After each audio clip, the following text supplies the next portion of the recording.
facility health, looks at how they manage the property itself, fire protection, protection from environmental disasters, things like that.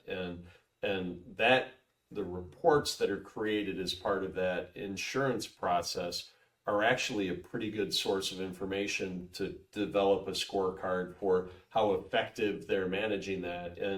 And the lack of liquidity or profitability will very quickly start to erode the insurability of the plant, because they are deferring the kind of things that are necessary to keep it up to date, right? Mm-hmm. So being able to sort of tap into those third-party sources of data without even having to go out and do the site visits yourself, right? Yeah, absolutely. So we're almost out of time. So I think we should try to just wrap up with a couple of key points. Yeah, of course. Things that we talked about today. Number one, you need to move with a sense of urgency with respect to supplier risk. The financial trends are not your friend right now.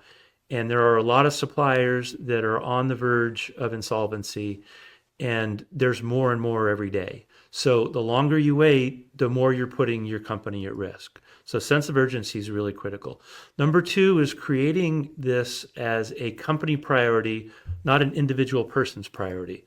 The entire company needs to be engaged and aware of this, because it preserves optionality, allows for better data gathering, more wholesome data, fulsome data that can be collected to allow better decision making.